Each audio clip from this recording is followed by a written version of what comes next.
Come on everybody. എല്ലാവർക്കും നമസ്കാരം.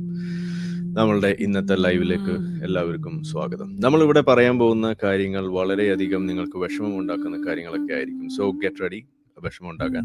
അതുകൊണ്ട് ഞാൻ ആദ്യമേ പറയാനുള്ളത് freedom of expression comes with the freedom to offend.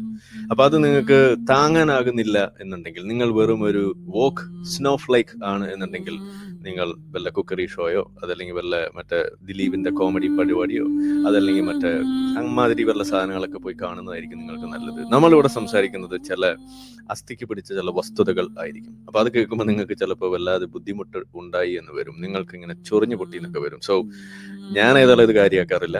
നിങ്ങളത് കാര്യമാക്കുന്നതുകൊണ്ടാണല്ലോ നമ്മളടുത്ത് വന്നിട്ട് മനുഷ്യനായിക്കൂടെയോ എന്നൊക്കെ ചോദിക്കുന്നത്. തൽക്കാലം മനുഷ്യനാകാൻ സൗകര്യമില്ല, പറയേണ്ട കാര്യങ്ങൾ പറയാതെ പിന്നെ മൃഗമാണെങ്കിലും പറയാന്നുള്ളതാണ് നമുക്ക് പറയാനുള്ളത്. സോ നമുക്ക് നമ്മളുടെ വിഷയത്തിലേക്ക് കിടക്കാം. പിന്നെ ഒരു കാര്യം ഇന്ന് എനിക്ക് ബോധ്യപ്പെട്ടു, എന്തുകൊണ്ടാണ് ഇത്രമാത്രം ഈ കാക്കമാരി മീശല്ലാതെ താടി വെച്ച് നടക്കുന്ന ആളുകൾക്ക് പൊട്ടിത്തെറിക്കാൻ വേണ്ടി പോണേന്നുള്ള ആ ഒരു സംശയം ഞാൻ കുറെ കാലമായിട്ട് കൊണ്ടു നടക്കരുത്. ഇന്നാണ് എനിക്ക് അതിന് ഉത്തരം കിട്ടി. ഞാനിപ്പോ ഇത് ഈ താടിയൊക്കെ വെച്ച് ഈ തുണി ഇങ്ങനെ ഇഞ്ചാതി സാധനമൊക്കെ ഇട്ടിട്ട് വെറും ഒരു അരമണിക്കൂറായുള്ളൂ ഇത് ഇരിക്കാൻ തുടങ്ങിയിട്ട്. ഇപ്പൊ തന്നെ എനിക്കിത് വലിച്ചു ഊരി കളഞ്ഞ് എങ്ങനെയല്ലോ ഒന്ന് രക്ഷപ്പെട്ടാൽ മതി എന്നാണ് തോന്നുന്നത്. അപ്പോൾ വർഷങ്ങളോളം ഇത് കൊണ്ടു നടക്കുന്ന ഒരാളെ സംബന്ധിച്ചിടത്തോളം എങ്ങനെയായിരിക്കും ഉണ്ടാവുക എന്ന് നിങ്ങളൊന്ന് ആലോചിച്ച് നോക്കുക. പണ്ടാറ് ഇത് എങ്ങനെയെങ്കിലും ഒന്ന് ഊരി കളഞ്ഞാൽ മതിയായിരുന്നു എന്ന ചിന്ത കലശലായി വന്നു കഴിഞ്ഞാൽ ആരായാലും പൊട്ടിത്തെറിച്ചു പോകും. അതാണ് എനിക്ക് തോന്നിയത്. അപ്പൊ അതുകൊണ്ട് നിങ്ങൾക്ക് അങ്ങനെ പൊട്ടിത്തെറിക്കാൻ തോന്നുന്ന മീശ അല്ലാതെ താടി വെച്ച് നടക്കുന്ന ആളുകളാണ് നിങ്ങൾ എന്നുണ്ടെങ്കിൽ, നിങ്ങൾ ചെയ്യേണ്ടത് എത്രയും പെട്ടെന്ന് തൊട്ടടുത്ത് ബാർബർ ഷോപ്പിൽ പോയിട്ട് ഇത് വടിച്ചു കളയുക. പിന്നെ അതുകൂടാതെ നിങ്ങൾക്ക് നല്ല AC അതുപോലുള്ള സാധനങ്ങളൊക്കെ വാങ്ങിച്ച് വീട്ടിൽ ഫിറ്റ് ചെയ്യുക. അപ്പോൾ ചൂടൊക്കെ കുറയും. അപ്പോൾ സമാധാനമായിട്ട് നിങ്ങൾക്ക് ഇങ്ങനെ ജീവിച്ചു പോകാം. അതായിരിക്കും കുറച്ചുകൂടി നല്ലൊരു സൊല്യൂഷൻ എന്നാണ് എനിക്ക് തോന്നുന്നത്. അല്ലാതെ ഇപ്പോൾ വേറെ ഈ തീവ്രവാദികളെ നേരിടാൻ വേറെ വഴിയൊന്നും ഞാൻ നോക്കിയിട്ട് കാണുന്നില്ല. നല്ല ബാർബർ ഷോപ്പ് പോവുക, വടിച്ചു കളയുക, ഇതാണ് നിങ്ങൾ ചെയ്യേണ്ടത്. ചരക്കുക എന്നുള്ളതാണ്. സോ നമുക്ക് നമ്മളുടെ കാര്യത്തിലേക്ക് നമുക്ക് കിടക്കാം. അപ്പോൾ get ready snowflakes, be careful. അപ്പോൾ നമ്മൾ പറയാൻ പോകുന്ന കുറച്ച് കാര്യങ്ങൾ, ഇത് പിന്നെ ഈ സാധനം, ഈ ലുക്ക് ഇതൊക്കെ കണ്ടിട്ട് നിങ്ങൾക്ക് ആരുടെയെങ്കിലും പോലെയൊക്കെ തോന്നിയിട്ടുണ്ടെങ്കിൽ അത് തികച്ചും യാദൃശ്ചികം മാത്രമാണ്. ഈ ആളാണ് ആ ആള് എന്ന് നിങ്ങൾ ആരും തെറ്റിദ്ധരിക്കാൻ പാടില്ല. ഞങ്ങൾ രണ്ടുപേരും ഒരേപോലെ തോന്നുന്നുണ്ടാവില്ല. എൻ്റെ ഒരു പഴയ ഉസ്താദാണെന്ന് വേണമെങ്കിൽ പറയാട്ടോ. എനിക്ക് എന്ത് സംശയം ഉണ്ടെന്നുണ്ടെങ്കിലും നേരിട്ട് പോയി ചോദിച്ചിരുന്ന ആ വൈറ്റില പള്ളിയിൽ വെച്ച് കണ്ട് നേരിട്ട് പോയി ചോദിച്ചിരുന്ന ആ വളരെ വിനയാന്വിതനായിക്കൊണ്ട് നിന്ന്, ഉസ്താദെ എനിക്കിങ്ങനെ ഒരു ഡൗട്ട് ഉണ്ട് എന്നൊക്കെ പറഞ്ഞ് നേരിട്ട് സംസാരിച്ചിരുന്ന ആ ഒരു കാലം, അതിൽ നിന്ന് മാറിക്കൊണ്ട് ഇങ്ങനെ രണ്ട് വശത്ത്, അവിടെ ഒരു മൈക്ക് ഇവിടെ ഒരു മൈക്ക്, അവിടെ ഒരു താടി ഇവിടെ ഒരു താടി, അവിടെ മീശല്ല ഇവിടെ മീശല്ല, അവിടെ തൊപ്പി ഇവിടെയും തൊപ്പി, അവിടെ ഹെഡ്സെറ്റ് ഇവിടെ ഹെഡ്സെറ്റ്, അവിടെ കണ്ണട ഇവിടെയും കണ്ണട, അവിടെ കസേര ഇവിടെയും കസേര, അവിടെ ഷർട്ട് ഇവിടെയും ഷർട്ട്. പക്ഷെ നെഞ്ചത്ത് ഇങ്ങനെ ഒരു സാധനം എഴുതിയിട്ടുണ്ടെന്നേ ഉള്ളൂ. അത് കാര്യമാക്കണ്ട. അത് പിന്നെ നമ്മൾ നിൽക്കുന്ന ടീമിന്റെ ജേഴ്സിയുടെ പേര് എഴുതിയെന്നേ ഉള്ളൂ. അത് നിങ്ങൾ കാര്യമാക്കണം. ഓക്കെ, മീശമൊന്നും ഇല്ലാത്തതുകൊണ്ട് ചൊറിയാൻ എളുപ്പം. ഓക്കെ, അപ്പൊ ഇതാണ് സംഗതി. അപ്പോൾ കാര്യങ്ങൾ നമുക്ക് കിടക്കാം. അപ്പോൾ ഉസ്താദ് ദക്ഷിണ വെച്ചുകൊണ്ട്, ഉസ്താദ് ദക്ഷിണ എന്നൊക്കെ പറഞ്ഞ് ഇനി കുഴപ്പമാവോ? പഠിച്ചോനെ നിങ്ങൾ കാത്തോളി. എന്തായാലും ഉസ്താദ് ദക്ഷിണ വെച്ചുകൊണ്ട് നമുക്ക് തുടങ്ങാം. അപ്പൊ ഇതാണ് നമ്മളുടെ ഇന്നത്തെ പേപ്പട്ടി മതവിശേഷം. അതിലേക്ക് കിടക്കുന്നത് ഏതാനും മണിക്കൂറുകൾക്ക് മുന്നേ നമ്മൾ കേട്ടൊരു വാർത്ത, വളരെ വ്യസനമുണ്ടാക്കുന്ന വാർത്ത, ആദരാഞ്ജലികൾ നമ്മൾ അർപ്പിക്കേണ്ട ഒരു വാർത്ത. അതിലൊന്നും ഒരു സംശയമില്ല. ഈ പറയുന്ന ആളുകൾ മരിക്കാൻ പാടില്ലാത്ത ആളുകൾ തന്നെയായിരുന്നു. വളരെ ദാരുണമായിട്ട് സംഭവിച്ചൊരു കാര്യമായിരുന്നു ഇത്. സംഭവിക്കാതിരിക്കേണ്ട കാര്യങ്ങൾ ചെയ്തിരുന്നു എന്നുണ്ടെങ്കിൽ സംഭവിക്കാതിരിക്കാമായിരുന്നു. ഇതെല്ലാം നമ്മൾ പറയുന്നു. ആ ഒരു മരണപ്പെട്ട ആളുകളുടെ വിഷയം നമ്മൾ അവിടെ എടുക്കുന്നു. അത് നമ്മൾ ആ ഒരു ഗൗരവത്തിൽ തന്നെ അതിനെ കാണുന്നു. അത് നമ്മൾ തൽക്കാലം മാറ്റിവെക്കുക. നമ്മുടെ വിഷയം എന്താന്ന് പറഞ്ഞു കഴിഞ്ഞാൽ, ഈ ദുരന്തങ്ങൾ ഈ ലോകത്ത് ഉണ്ടാവുന്ന സമയത്ത് അതാരാണ് ഇവിടെ ഉപയോഗിക്കുന്നത് എന്നുള്ളതാണ് നമ്മളെ ചോദ്യം. ആ ഒരു സാധനം, ആ ഒരു കോണ്ടെക്സ്റ്റ്, അതാണ് നമ്മൾ ഇന്നിവിടെ ചർച്ചയാക്കുന്നത്. ഇവിടെ സാധാരണ ഇത്തരത്തിലുള്ള വിഷയങ്ങൾ ഉണ്ടാകുമ്പോൾ നമ്മൾ കാണാറുള്ള ചില കാര്യങ്ങളുണ്ട്. അതായത് ഒരു ദുരന്തം ഉണ്ടായിക്കഴിഞ്ഞാൽ ആ ദുരന്തത്തിലേക്ക് ചില ആളുകൾ ഇറങ്ങി വരും.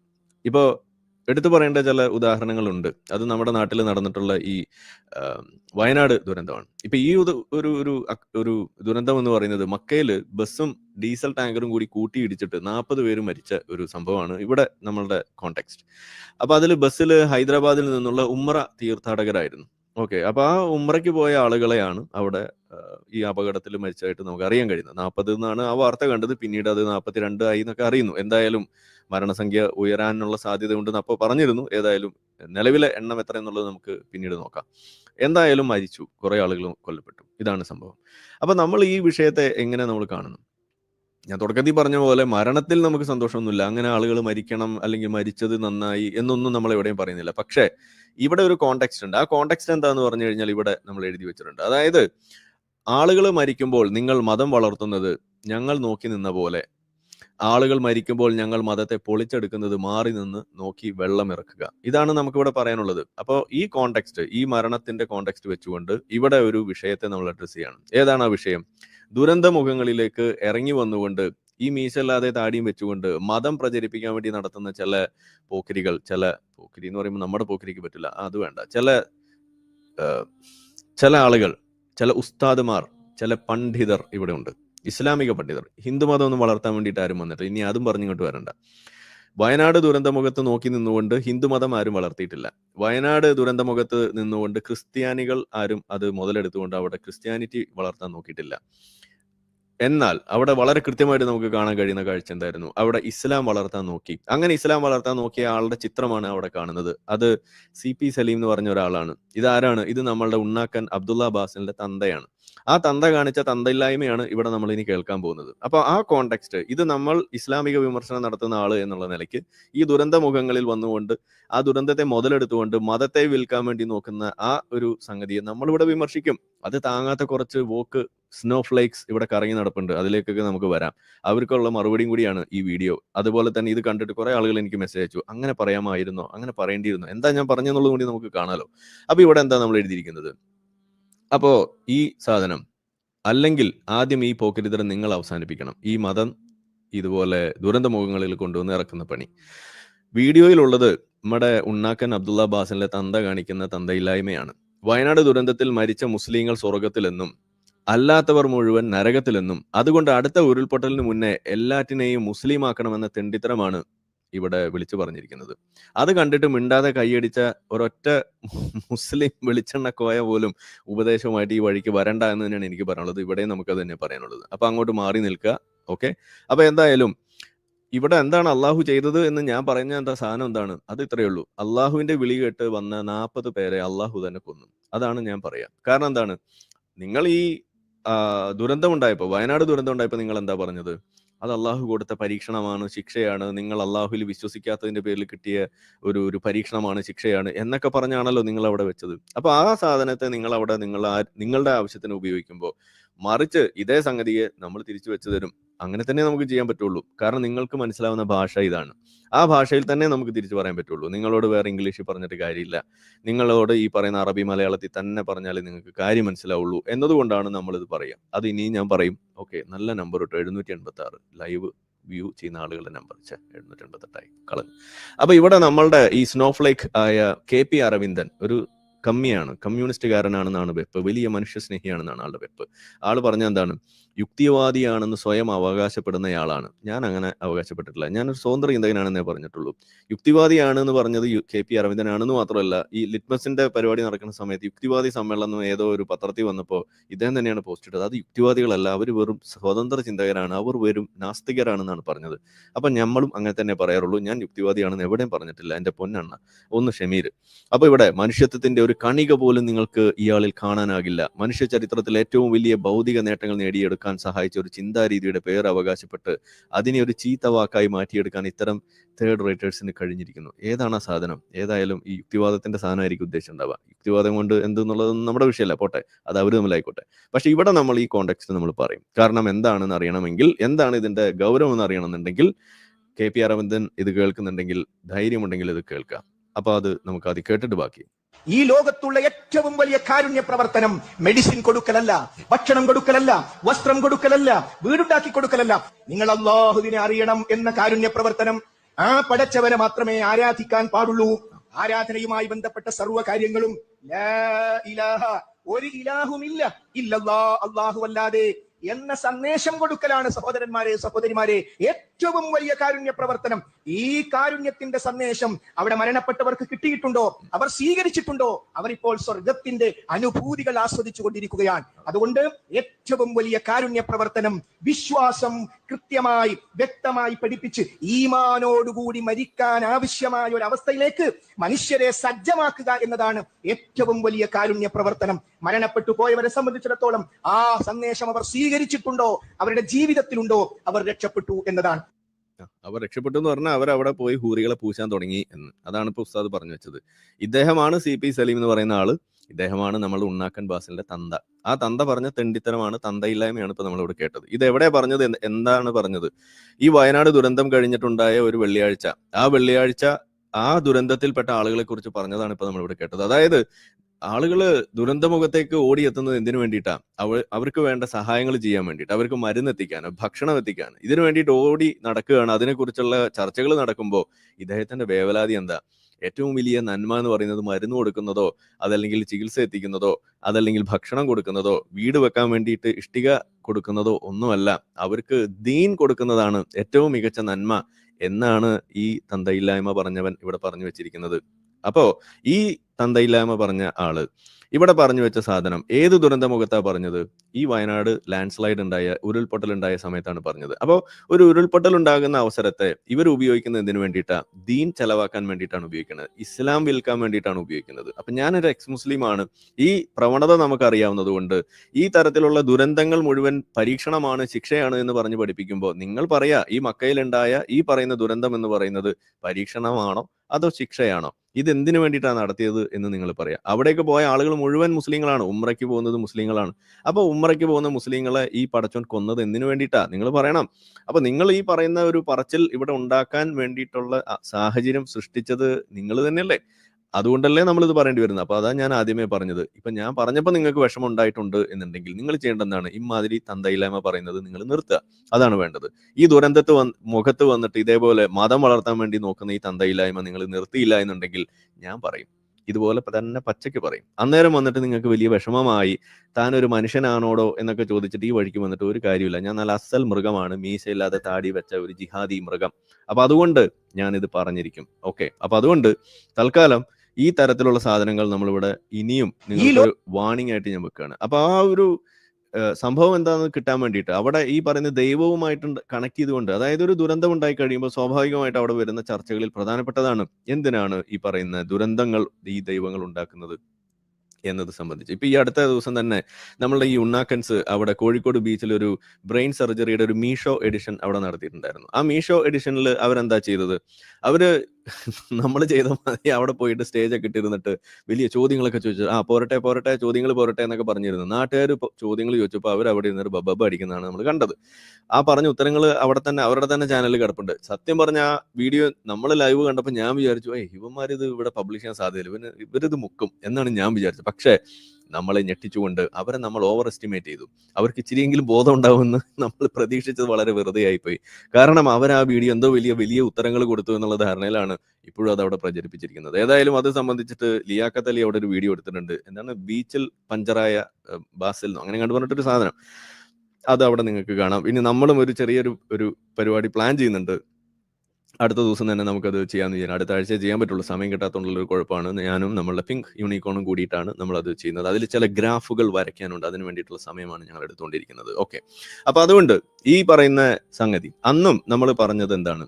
നമ്മൾ ആ ബ്രെയിൻ സർജറി നടത്തിയപ്പോഴായാലും അന്ന് അവിടെ ഒരു വയനാട്ടിൽ നിന്ന് വന്നിട്ടുള്ള ഒരാൾ അവിടെ നമ്മളിങ്ങനെ ഉത്തരം കൊടുക്കുന്നതിന്റെ ഇടയിൽ അയാൾ മൈക്ക് കയ്യിലെടുത്തിട്ട് ഒരു കുട്ടി പറഞ്ഞു, ഞാനൊരു ഉസ്താദിന്റെ മകനാ എന്ന് പറഞ്ഞിട്ട് ഒരു ഉത്തരം പറയുന്നത് കാണുന്നുണ്ട്. നിങ്ങൾ കേട്ട് കാണും. എന്താണ് അതിൽ ആള് പറയുന്നത്? അതായത് ഇതുപോലെ ദുരന്തങ്ങൾ ഉണ്ടാക്കുന്നത് എന്തിനു വേണ്ടിയിട്ട്? അപ്പോ ഒരു ദുരന്തം, ഇപ്പൊ കോവിഡ് വന്നപ്പോ എന്താ കണ്ടത്? ചൈനയിലാണ് കോവിഡ് തുടങ്ങിയത്. കോവിഡ് അവിടെ തുടങ്ങിയപ്പോൾ ആദ്യം നമ്മളിവിടെ കേട്ട എന്താണ്?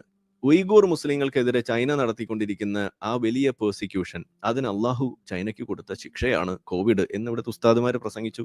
അപ്പൊ ദുരന്ത മുഖത്ത് അല്ലെങ്കിൽ ഇത്തരത്തിലുള്ള അസുഖങ്ങൾ വരുമ്പോൾ, ആളുകൾ കഷ്ടപ്പെടുമ്പോൾ അതിൽ മതം കലർത്തിയത് ആരാ? യുക്തിവാദിയായ ഞാനാണോ അതോ ഈ പറയുന്ന ജിഹാദിയാണോ? നിങ്ങൾ പറയാ. KP അരവിന്ദൻ പറയാ, വോക്ക് ഉണ്ണാക്കൻ പറയാ. അതാണ് എനിക്ക് ചോദിക്കാനുള്ളത്. നിങ്ങൾ നാട്ടുകാരെ മുഴുവൻ മനുഷ്യനാണോ അല്ലയോ എന്നിങ്ങനെ അളക്കാൻ നടക്കുന്നതിന് മുന്നേ കുറച്ചൊക്കെ കാര്യങ്ങൾ മനസ്സിലാക്കാൻ വേണ്ടിയിട്ട് ശ്രമിക്കുക. നിങ്ങളുടെ വോക്ക് തരം തൽക്കാലം അത് 4 മടക്കി പോക്കറ്റിൽ തന്നെ വെക്കുക. അത് ആദ്യം നിങ്ങൾ ചെയ്ത് ശീലിക്കുക. കാര്യങ്ങളെ കാര്യമായിട്ട് കാണാനും മനസ്സിലാക്കാനും നിങ്ങൾ ശ്രമിക്കുക. നിങ്ങൾ ഇങ്ങനെ സ്നോഫ്ലേക്കായി എങ്ങനെ ശരിയാവുക? ചില വസ്തുതകൾ പറയുമ്പോൾ നിങ്ങൾക്ക് വിഷമം ഉണ്ടാവുന്നേ, അത് കാര്യമാക്കരുത്. അങ്ങനെ നമുക്ക് ചില കാര്യങ്ങൾ ചികിത്സിക്കാൻ ഒന്നുമില്ല. നിങ്ങളൊരു ഡോക്ടറല്ലേ? ചില ചികിത്സകൾ നടത്തുമ്പോൾ ചില വേദനകളൊക്കെ കാണും. എല്ലാ സാധനവും നമുക്കിപ്പോൾ മയക്കി കിടത്തിയിട്ട് ചെയ്യാൻ പറ്റില്ലല്ലോ. ഇനി അഥവാ നീ മയക്കി കിടത്തി ചെയ്താൽ തന്നെ ഉണരുമ്പോഴും ഒരു വേദന കാണുമല്ലോ. അപ്പൊ അതുകൊണ്ട് തൽക്കാലം ഒന്ന് ക്ഷമി. ഇവിടെ ഇത്തരത്തിലുള്ള കാര്യങ്ങൾ പറഞ്ഞും മുസ്ലിങ്ങളെ കൊണ്ട് ചിന്തിക്കാനുള്ള അവസരങ്ങൾ ഉണ്ടാക്കിച്ചും അതിന് ചെറിയ ഇതുപോലെയുള്ള മൈക്രോ അബറേഷൻസ് അത് നിർബന്ധമാണ്. അതിലൂടെ തന്നെയാണ് അവർ ചിന്തിക്കുള്ളൂ. അത് നമ്മൾ വൃത്തിക്ക് ഇവിടെ ചെയ്യുമ്പോൾ നിങ്ങൾക്ക് ചെയ്യാൻ അറിയാത്ത പണിയാണെങ്കിൽ നിങ്ങൾ മാറി നിൽക്കുക, നമ്മൾ ചെയ്യുന്നത് നോക്കിയിട്ട് അവിടെ വെള്ളം ഇറക്കി നിൽക്കുക. അല്ല എന്നുണ്ടെങ്കിൽ നിങ്ങൾ അത് ചെയ്യാൻ തുടങ്ങുക. അതല്ലാതെ ഈ എന്താണ് പുൽത്തൊട്ടിയിലെ ചാവാലിപ്പട്ടികളായിട്ട് മാറാൻ നിൽക്കരുത്. ഇതാണ് നമുക്ക് പറയാനുള്ളത്. അപ്പൊ ഇവിടെ നമ്മൾ ആ സാധനം കാണുമ്പോൾ ഞാൻ ആ ഷോർട്സ് കിട്ടുമെന്ന് നോക്കട്ടെ. ഏറ്റവും കൂടുതൽ വ്യൂ കിട്ടിയിട്ടുള്ള ഒരു ഷോർട്സ് ആണെന്നാണ് എൻ്റെ ഓർമ്മ. അതുകൊണ്ട് വളരെ പെട്ടെന്ന് കിട്ടുന്നതാണ് എനിക്ക് തോന്നുന്നത്. നമുക്കൊരു ശ്രമം നടത്തി കളയാം. അതിൽ ആള് പറയുന്ന ഒരു വളരെ പ്രസക്തമായ ഒരു സ്റ്റേറ്റ്മെന്റ് ആയിരുന്നു. നിങ്ങൾ കണ്ടു കാണും അല്ലേ? ആളുകൾ കണ്ടിട്ടുണ്ടാവും. വൃത്തികെട്ട look, please never ever wear this. ആഹാ, എന്താ എൻ്റെ താടിയാണോ നിങ്ങളുടെ പ്രശ്നം? ഈ താടിക്ക് എന്താ ഒരു കുഴപ്പം? ഇതുപോലെ താടി വെച്ച ആളുകൾ നടക്കുന്നത് കാണുമ്പോൾ നിങ്ങൾക്കൊരു ബുദ്ധിമുട്ടില്ലല്ലോ. അപ്പൊ നിങ്ങൾ മുസ്ലിമോഫോബാണോ? നിങ്ങൾക്ക് എന്താ താടി ഒരു ഇത്ര വലിയ പ്രശ്നമാവുന്ന എന്തിനു വേണ്ടിയിട്ടാണ്? എനിക്ക് മനസ്സിലാവുന്നില്ല. നിങ്ങൾക്ക് ഇസ്ലാമോഫോബിയ ഉണ്ടെന്നാണ് എനിക്ക് തോന്നുന്നത്. ശരിയല്ല. സെക്കൻഡ്, എവിടെ പോയി?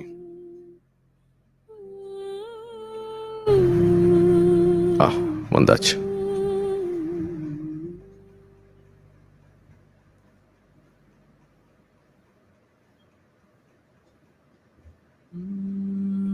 High high.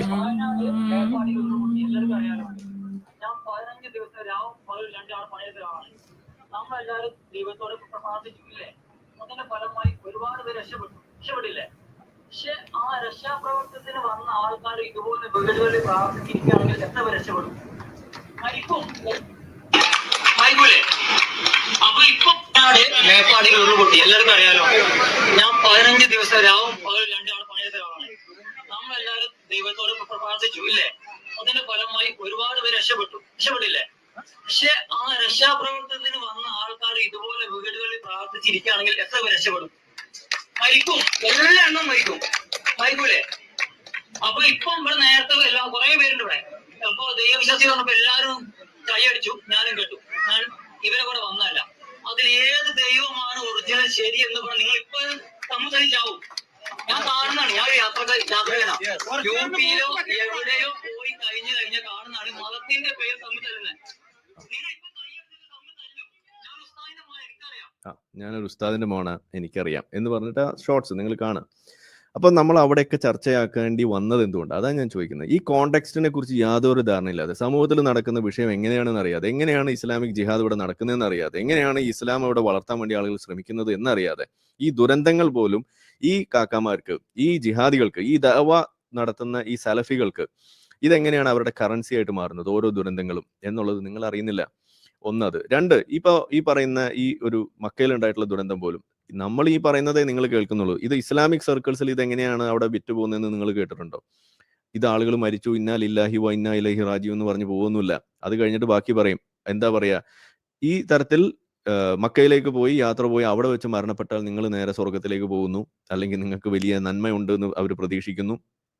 അപ്പൊ അതുകൊണ്ട് അങ്ങനെ മരിക്കുന്നതിൽ തെറ്റൊന്നുമില്ല, അല്ലെങ്കിൽ അങ്ങനെ മരിച്ചത് വലിയ വിഷമാക്കേണ്ട കാര്യമില്ല എന്ന് പറഞ്ഞിട്ട് അതിൽ ആശ്വാസം കണ്ടെത്തുന്നു. ഇതാണ് അവർ ചെയ്തു വെക്കുക. അതുകൂടാതെ ഈ പറയുന്ന സാധനത്തെ ഗ്ലോറിഫൈ ചെയ്യുക, മക്കയിൽ പോയി മരിക്കുക എന്നുള്ളത് വലിയ സ്വപ്നമായിട്ട് കൊണ്ട് നടക്കുക. ഇതൊക്കെയാണ് ഇസ്ലാമിക് സർക്കിൾസിൽ നടക്കുന്നത്.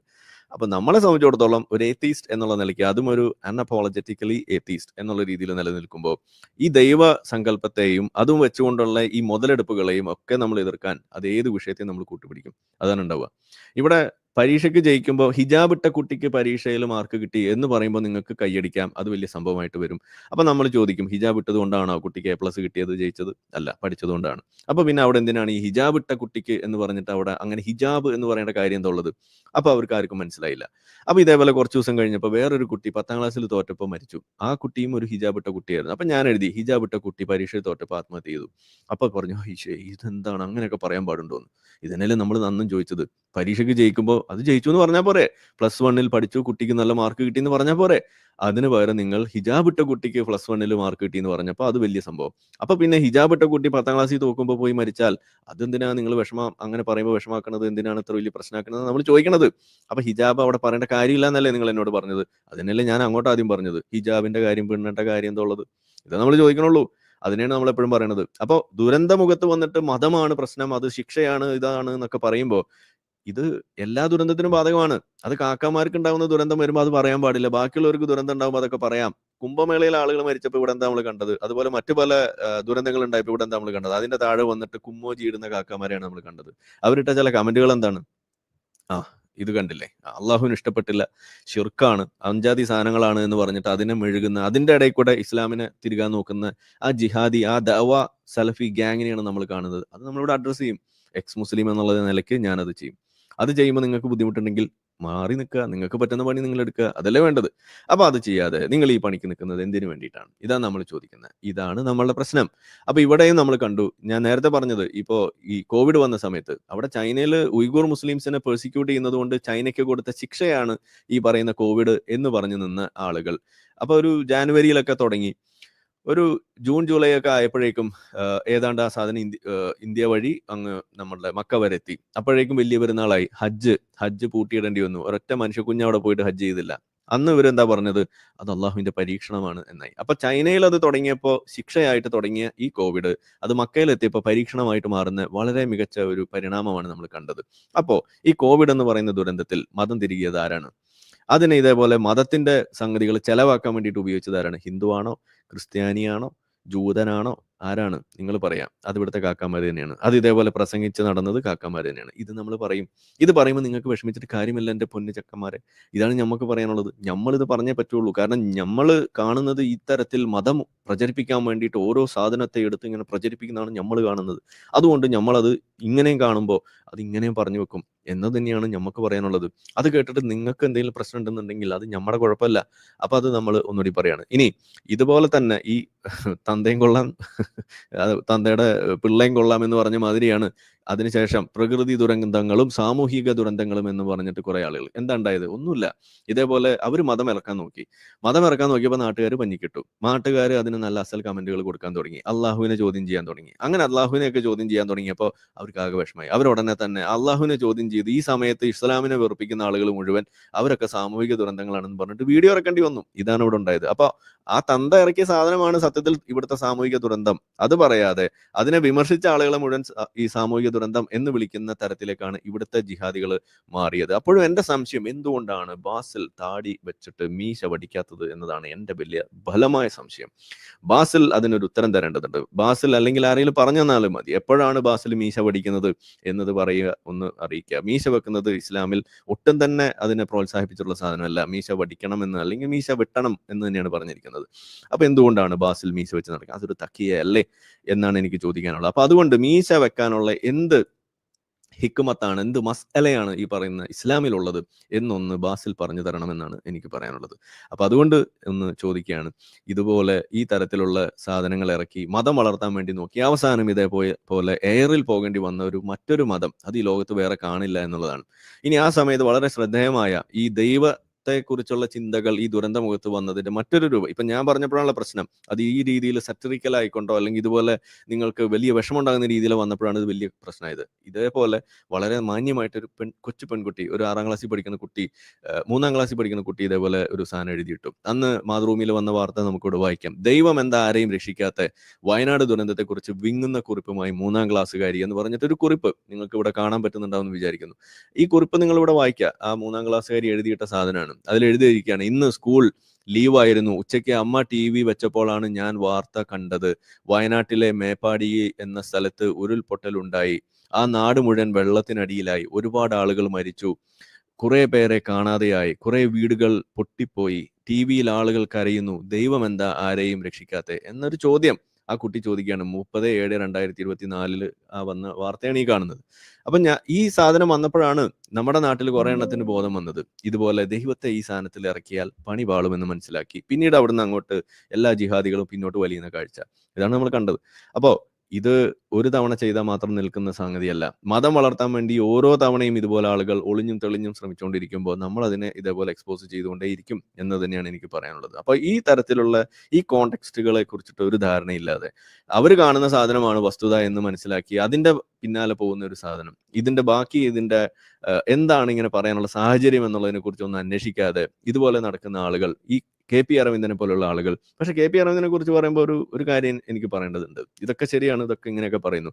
പക്ഷെ ഞാൻ പണ്ട് ഹോമിയോ ഡോക്ടറായിട്ട് ഇരുന്ന സമയത്ത് ആസ് ആൻ ഇൻസൈഡർ ഈ ഹോമിയോപ്പതിനെ വിമർശിച്ചു തുടങ്ങിയ സമയത്ത് നമുക്ക് സപ്പോർട്ടുമായിട്ട്, അല്ലെങ്കിൽ ഈ പയ്യൻ പറയുന്നതിൽ എന്തോ കാര്യമുണ്ട്, ഈ പയ്യൻ ആൾ കൊള്ളാമല്ലോ എന്ന് പറഞ്ഞിട്ട് നാട്ടുകാരുടെ മുന്നിലേക്ക് നമുക്ക് എക്സ്പോഷർ കിട്ടാൻ വഴിയൊരുക്കിയിട്ടുള്ള വ്യക്തികളിൽ, എണ്ണം പറഞ്ഞ വ്യക്തികളിൽ ഒരാളാണ് ഈ KP അരവിന്ദൻ. എനിക്കിപ്പോഴും ഓർമ്മയുണ്ട്. അദ്ദേഹത്തിന് മെസ്സേജ് അയച്ചിട്ടുണ്ടോ എന്ന് എനിക്ക് ഓർമ്മയില്ല. എന്തായാലും 2017-16 ആ കാലഘട്ടത്തിലാണ് നമ്മളെ നിപ്പ വന്ന സമയത്താണ്. അതായത് പ്രതിരോധ മരുന്ന് എന്ന് വായിൽ മുടി പോകുന്നത്, നിപ്പ വൈറസ് വന്ന സമയത്ത് വെറുതെ അല്ല കേട്ടോ പൊട്ടിത്തെറിക്കുന്നത്. ഇതൊക്കെ തന്നെ കാരണം. കണ്ടില്ല, വായിൽ മുടി പോവാണ്. ഓക്കെ, എന്താ നമ്മൾ പറഞ്ഞു വന്നത്? നമ്മളെന്താ പറഞ്ഞു വന്നത്? നിപ്പ വന്ന സമയത്ത് ഈ പ്രതിരോധ മരുന്ന് എന്ന് പറഞ്ഞുകൊണ്ട് നമ്മളുടെ ഹോമിയോ കാക്കമാർ ഇറങ്ങിയിട്ട് നിപ്പ പ്രതിരോധ മരുന്ന് പറഞ്ഞപ്പോൾ ഞാൻ അവിടെ ഒരു പോസ്റ്റ് ഇട്ടു. ഈ പ്രതിരോധ മരുന്ന് എന്ന് പറയുന്ന കാപ്പട്യം എന്ന് പറഞ്ഞുകൊണ്ട് ഒരു പോസ്റ്റ് ഇടുകയും അത് വലിയ വൈറലാവുകയും പത്രത്തിൽ മറ്റേ ഓൺലൈൻ മീഡിയയിലൊക്കെ വരികയും ആയുഷ് വിഭാഗത്തിൽ നിന്ന് കോള് വന്നിട്ട് ആ പോസ്റ്റ് ഡിലീറ്റ് ചെയ്യണമെന്ന് വരെ പറഞ്ഞപ്പോൾ പോയി പണി നോക്കാൻ പറഞ്ഞു. അങ്ങനെയൊക്കെ നിന്ന ഒരു സമയമുണ്ട്. അപ്പോൾ ആ സമയത്ത് നമുക്കൊരു ബാക്ക് സപ്പോർട്ടായിട്ട് വന്ന കുറച്ച് ആളുകളുണ്ട്. അതിൽപ്പെട്ട കുറേ എസൻസിന്റെ കുറേ ആളുകൾ വന്നിരുന്നു. അന്ന് അവരെ അങ്ങനെയൊക്കെയാണ്. ഇപ്പോൾ റിജു അവരെ പോലെയുള്ള ആളുകളൊക്കെ കോൺടാക്ട് ചെയ്യുന്നതാണ്. പിന്നെ അത് കഴിഞ്ഞ് നമ്മളുടെ ഈ KP അരവിന്ദനെ പോലുള്ള ആളുകൾ, മറ്റു പല ആളുകളെയും പിന്നെ നമുക്ക് കാണാൻ സാധിച്ചു. അങ്ങനെ ഒരു കോൺടാക്ട് ബിൽഡ് ചെയ്യാൻ തുടങ്ങി. അങ്ങനെയാണ് ആ ഒരു യാത്ര നമ്മൾ ഇന്ന് ഇവിടെ എത്തി നിൽക്കുന്നിടത്തേക്ക് തുടങ്ങിയത് ആ ഹോമിയോപ്പതി വിമർശനത്തിൽ നിന്നാണ്.